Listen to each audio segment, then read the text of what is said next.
दोस्तों, मोदी जी को मणिपुर के मामले पर राजस्थान और छत्तीसगढ़ का नाम लेना बड़ा महंगा पड़ गया। मणिपुर पर सीजीआई चंद्रचूड़ ने ऐसा तीर चलाया कि सीधा हमला मोदी पर किया गया। चंद्रचूड़ की एक एक टीका टिप्पणी सुनकर आपको लगेगा कि मोदी की अपारदर्शिता को ही फोकस में रखकर सीजीआई ने सब कुछ कहा है। मणिपुर पर जब हर किसी को शर्म से अपना सर झुकाना पड़ा, परंतु हमारे 56 इंच सीने वाले प्रधानमंत्री सीना तान कर खड़े हैं। मन की बात कर रहे हैं, लेकिन मन में मणिपुर नहीं है। इसीलिए अब सुप्रीम कोर्ट को दखल देना पड़ा। इसीलिए सुप्रीम कोर्ट ने मोदी सरकार और मणिपुर सरकार की नींदें उड़ा के रख दी। मणिपुर पर सुप्रीम कोर्ट ने जिस अंदाज में सरकार को सबक सिखाया और साथ में सरकार को, प्रशासन को अल्टीमेटम दिया, उससे अब तो अमित शाह को और बीरेंद्र सिंह को हाथ जोड़कर भयावह हिंसा की जिम्मेदारी तो ले लेनी चाहिए। अगर थोड़ी सी भी मान, मर्यादा, इज्जत, शर्म बची है तो सुप्रीम कोर्ट ने जो सवाल आज प्रशासन पर उठाया है। अस्सलाम वालेकुम वरहमतुल्लाहि वबरकातुहू। अज़ीज़ान मिल्लत इस्लामिया, आप तमाम उम्मती को वो फैसल की तरफ से सलाम अर्ज़ है। घर में बड़ी पर्दानशीन इज़्ज़तदार माँ और बहनों को वो फैसल की तरफ से सलाम अर्ज़ है। बहरहाल अल्लाह से उम्मीद है आप लोग खैरियत से होंगे, अल्लाह की हिफाजत में होंगे। इन मलूनों की मलामत से, इन फ़िरक़ा परस्तों की फ़िरक़ा परस्ती से, इन दरिंदों की दरिंदगी से, इन मावलिंचरों की मावलिंचिंग से, इन बलात्कारियों की बलात्कारी से महफूज होंगे। अल्लाह आप लोगों को अपने हफ्ज़ अमान में रखे, अल्लाह अपनी हिफाजत में रखे, अल्लाह हर आबा से, हर शर से आप लोगों को महफूज रखे। बहरहाल मेरे अजीज़ दोस्तों, मेरे भाइयों, देश के हालात से भी आप लोग वाकिफ़ है और देश के बाहर के हालात से भी आप लोग बजा वाकिफ़ है। देखते ही देखते ये देखा आपने 1 मिनट 8 सेकंड का इसलिए रखा मैं ताकि बाज़ हमारे भाई है नहीं, ऐसा गोदी मीडिया तो नहीं बता रही है का हमने कहीं सुना नहीं, इसलिए बाज़ वक्त पे रखना पड़ता है इन चीज़ें। देखिए आज जिस तरीक़े से मेरे अजीज़ दोस्तों, मेरे भाइयों, मेरी माँ और बहनों, जो इनके ऊपर जो कार्रवाई चल रहे हैं, जो इनके ऊपर पाबंदियाँ आयद किए जा रहे हैं, जो पूरी भाजपा, पूरी बीजेपी सरकार को हिला के रख दिए, एक अकेला निहत्ता, खैर अल्लाह की तरफ से उसको वो ताकत नसीब हुई, वो हिम्मत नसीब हुई, वो दिलेरी नसीब हुई, हर वो चीज़ कर रहा जिसका नाम है सुप्रीम कोर्ट के सीजीआई चंद्रचूड़ साहब।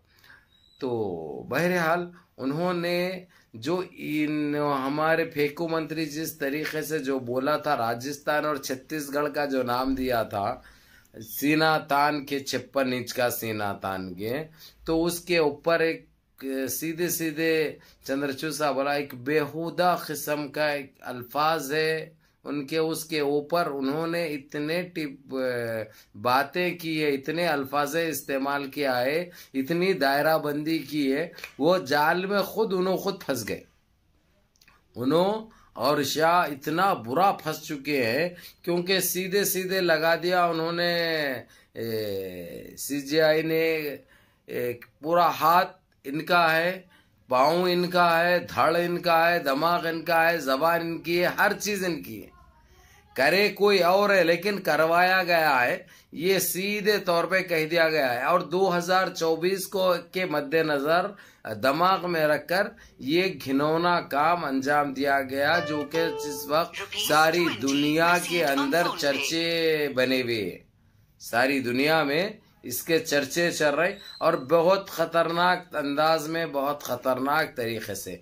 तो मेरे अजीज दोस्तों, मेरे भाइयों, जो हमारे प्रधानमंत्री जब फ्रांस के छोड़कर हनीमून यहाँ पे जब आए थे, आते ही उन्होंने राजस्थान और छत्तीसगढ़ की मिसाल देते हुए ये कहा था, इसलिए कहा वो छत्तीसगढ़ राजस्थान, वहाँ पे कांग्रेस की सरकार थी बोल के मालूम था उनको, जबकि उनको खुद नहीं मालूम कि वहाँ पे वो टाइम पे जो टाइम पे फसादात हुए थे, वो टाइम पे कांग्रेस की सरकार जा चुकी थी, उनको वो तक अंदाजा नहीं था। खैर बोल देते हैं जो दिल में आया बोलते हैं, क्योंकि ज्यादातर उनकी तवज्जो मन की बात के ऊपर रहती है, तन की नहीं, दिमाग की नहीं, जबान की नहीं, मन की बात में ये चीजें आ जाते हैं। भाई जिसको मन की बात ज्यादा पसंद है वो कर लेते हैं ऐसे हौले शौले बातें। ये कहा सुप्रीम कोर्ट के सीजीआई चंद्रचूड़ साहब। और दूसरी चीज ये कह दिया कि इसमें हाथ सीधे सीधे जो वहां पे सरकार है स्टेट में, बीजेपी की, उसका हाथ है और इसमें इनका भी हाथ है।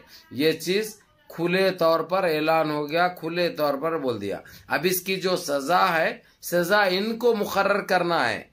ये हाथ जोड़कर अगरचे माफी भी चाहे देशवासियों से, तो किसी के जाने जो गई है वो वापस नहीं आती, जिसकी इज्जतें लूटी है वो वापस नहीं आती।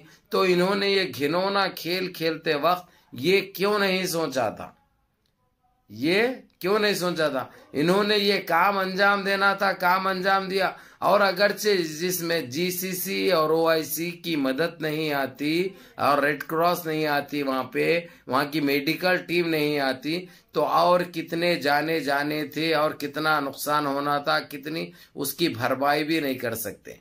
ये काम तो अभी तक चलना था, लेकिन दुनिया को दिखाने के लिए वो मजबूरी में रोका गया। उस चीज को रोका गया सिर्फ लोगों को दिखाने के लिए, लोगों को बताने के लिए कि ये हमारा इसमें कोई हाथ नहीं है। लेकिन अब ये सारी दुनिया जान चुकी है, जाग चुकी है और ये सारे चीजों से वाकिफ हो चुकी है।